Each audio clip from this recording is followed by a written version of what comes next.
हम बात करेंगे आज एक महत्वपूर्ण टॉपिक की, यूनिट 5 11th का। वो लेसन का नाम है breathing and exchange of gases.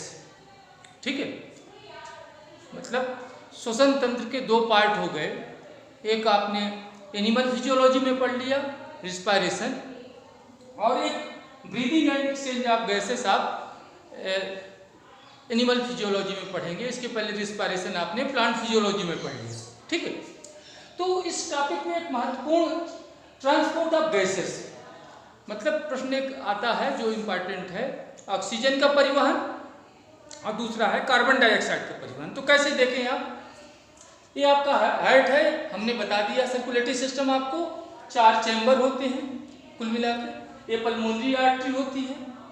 तो आप जानते हो कि जब आप ब्रीदिंग करते हो, अर्थात इंस्पायरेशन और एक्सपायरेशन, सांस लेना और सांस छोड़ने को ब्रीदिंग कहलाता है। ठीक है, जब सांस लेते हो तो लंग्स में ऑक्सीजन पहुंच जाती है, और लंग्स में ऑक्सीजन विसरण क्रिया के द्वारा कहाँ पहुंच जाती है, पल्मोनरी आर्टरी। क्लियर ना?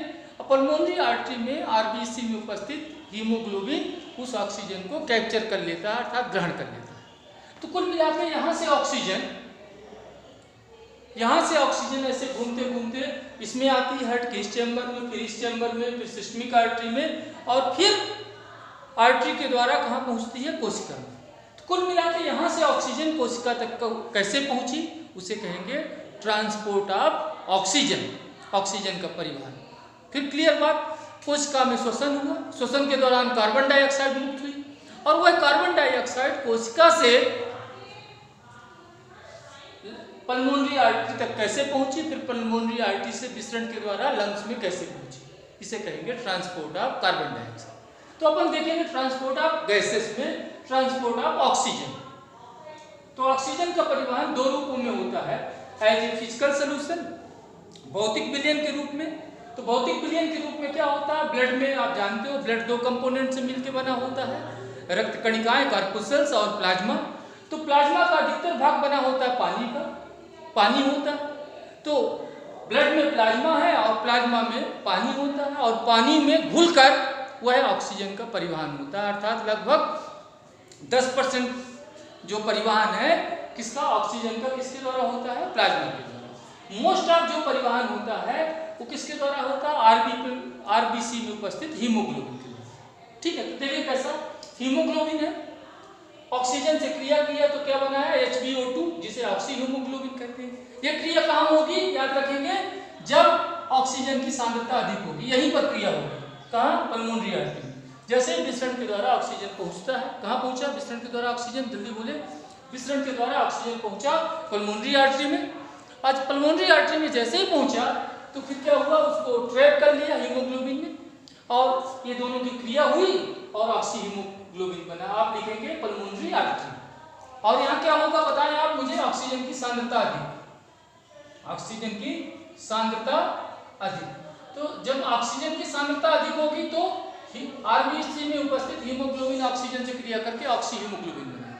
ठीक है, अब ऑक्सी हीमोग्लोबिन फिर से टूट जाएगा किसमें, हीमोग्लोबिन और ऑक्सीजन में। कहाँ टूटेगा, कोशिका में।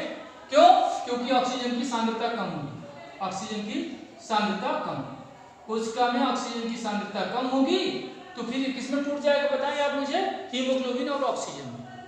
ठीक है, और ऑक्सीजन श्वसन के लिए यूज हो जाएगा। क्लियर? तो मोस्टली जो परिवहन होता है ऑक्सीजन का वो किस रूप में होता है, ऑक्सी हीमोग्लोबिन के रूप में, जो मैंने आपको बता दिया। ठीक, क्लियर? अब देखिए transport of carbon dioxide, carbon dioxide का ट्रांसपोर्ट। आप जानते हैं कोशिका में श्वसन होता है, श्वसन में कार्बन डाइऑक्साइड मुक्त होती है, और कोशिका से लंग तक कार्बन डाइऑक्साइड कैसे पहुंचती है, इसे कहते हैं ट्रांसपोर्ट ऑफ कार्बन डाइऑक्साइड। देखें आप, एज ए फिजिकल सोल्यूशन वही हुआ, ब्लड में प्लाज्मा है और प्लाज्मा में पानी होता है, H2O। तो H2O कार्बन डाइऑक्साइड से क्रिया करता है, कोशिका, ये क्रिया कोशिका में होती है, और क्या बनाता है, H2CO3, जिसे कार्बोनिक एसिड कहते हैं।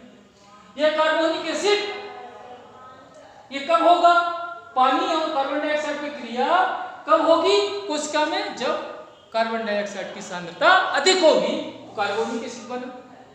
फिर आप पल्मोनरी आर्टरी में पहुंचेगा ये कार्बोनिक एसिड, वहां पर कार्बन डाइऑक्साइड की सांद्रता कम होती है तो कार्बोनिक एसिड फिर से टूट जाएगा किसमें, पानी और कार्बन डाइऑक्साइड में, और कार्बन डाइऑक्साइड विसरण के द्वारा कहां पहुंच जाएगी, लंग्स में। तो लगभग 10% कार्बन डाइऑक्साइड का परिवहन प्लाज्मा के द्वारा होता है। फिर दूसरा है कार्बेमिनो कंपाउंड। हीमोग्लोबिन कार्बन डाइऑक्साइड से क्रिया करके कार्बिनो कंपाउंड बनाता है, कार्बेमिनो कंपाउंड बनाता है। ये कहाँ होगा, सेल में, जब कार्बन डाइऑक्साइड की सांद्रता अधिक होगी। अब कार्बेमिनो कंपाउंड फिर से किस में टूट जाएगा, हीमोग्लोबिन और ऑक्सीजन, हीमोग्लोबिन और कार्बन डाइऑक्साइड में, और कार्बन डाइऑक्साइड विसरण के द्वारा चली जाएगी। लगभग 10% कार्बन डाइऑक्साइड का परिवहन इस रूप में होता है, 10% इस रूप में। 80% जो कार्बन डाइऑक्साइड का परिवहन होता है वो बाइकार्बोनेट के रूप में होता है। क्या, बाइकार्बोनेट, ठीक, क्लियर ना, जिसका दूसरा नाम है क्लोराइड शिफ्ट या हेम्बर्गर प्रक्रिया।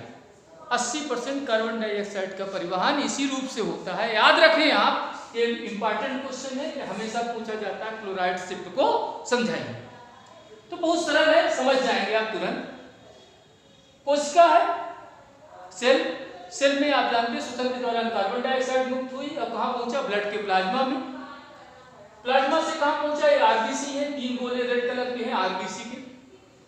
ये कार्बन डाइऑक्साइड पानी से क्रिया करके क्या बनाएगा, कार्बोनिक एसिड H2CO3, और इसमें जो एंजाइम महत्वपूर्ण भूमिका निभाता है वो कार्बोनिक एनहाइड्रेज। तो कार्बोनिक एनहाइड्रेज एंजाइम की उपस्थिति में कार्बन डाइऑक्साइड और पानी आरबीसी में क्रिया करके क्या बनाता है, कार्बोनिक एसिड। ये वीक अम्ल है, दुर्बल अम्ल है, इसका आयन हो गया हाइड्रोजन आयन और बाइकार्बोनेट आयन। हाइड्रोजन आयन धन आयन है और बाइकार्बोनेट ऋण आयन। अब आप देखें, हीमोग्लोबिन स्वतंत्र नहीं रहता आरबीसी में, हीमोग्लोबिन में ऋण आवेश होता है। तो हीमोग्लोबिन आरबीसी के पोटेशियम से क्रिया करके पोटेशियम हीमोग्लोबिन के रूप में रहता है। कुछ हीमोग्लोबिन पोटेशियम हीमोग्लोबिन के रूप में रहता है। पोटेशियम हीमोग्लोबिन का आयनन हुआ पोटेशियम और हीमोग्लोबिन के रूप में, देखें आप स्पष्ट रूप से, ठीक है। अब आप देखें कि पोटेशियम जो धन आयन है ये किससे, बाइकार्बोनेट ऋण आयन से क्रिया करके बनाएगा पोटेशियम बाइकार्बोनेट, और हीमोग्लोबिन जो ऋण आयन है ये हाइड्रोजन आयन से क्रिया करके क्या बनाएगा, हाइड्रोजन हीमोग्लोबिन। क्या बना दिया, हाइड्रोजन हीमोग्लोबिन। अब आप देखें, पोटेशियम बाइकार्बोनेट के बनने से आरबीसी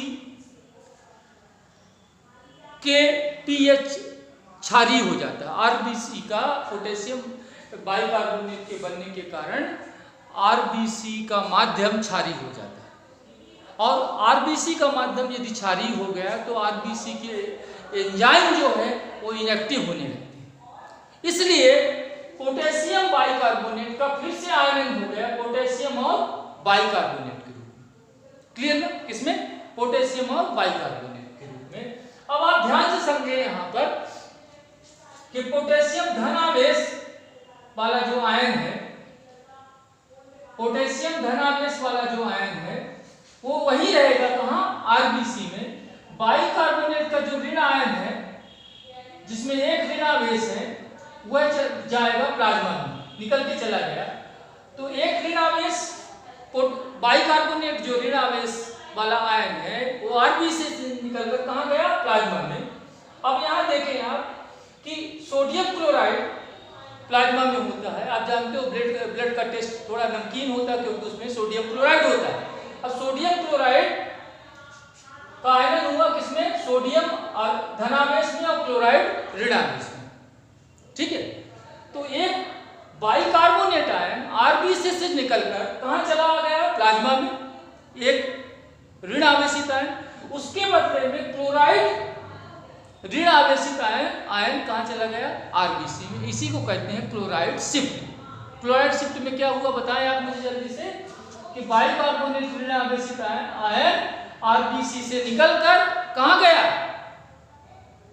प्लाज्मा में, और उसके बदले में क्लोराइड ऋण आवेशित आयन कहां आ गया, प्लाज्मा से आरबीसी में। ठीक है, क्लियर ना। अब ये क्लोराइड आयन पोटेशियम आयन से क्रिया करके क्या बना देगा, पोटेशियम क्लोराइड। जैसे ही पोटेशियम क्लोराइड बनेगा, ध्यान से सुनिए, आरबीसी का माध्यम, ये लवण है, आरबीसी का माध्यम उदासीन हो जाएगा। आरबीसी के अंदर का माध्यम कैसा हो जाएगा, उदासीन।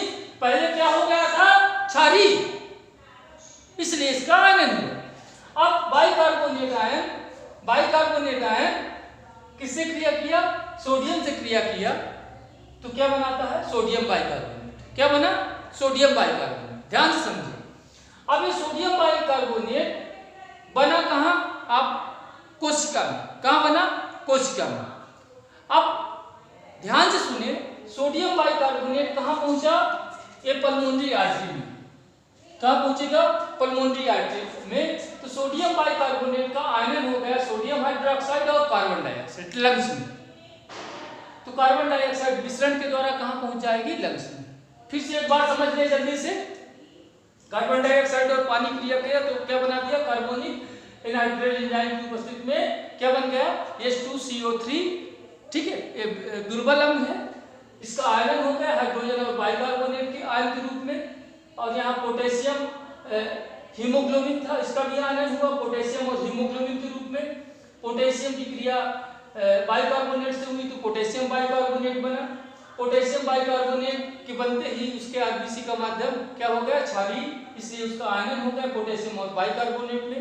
बाइकार्बोनेट आयन बंधन बाहर गए आरबीसी से और उसकी जगह पर क्लोराइड अंदर आए, जिसे कहते हैं क्लोराइड से। बाइकार्बोनेट आयन बाहर जाकर सोडियम से क्रिया किया तो सोडियम बाइकार्बोनेट बना। सोडियम बाइकार्बोनेट जाता पल्मोनरी आर्टरी में और सोडियम हाइड्रोक्साइड और कार्बन डाइऑक्साइड में ब्रेक हो जाता है। इंपॉर्टेंट क्वेश्चन है, आपको पढ़ना है।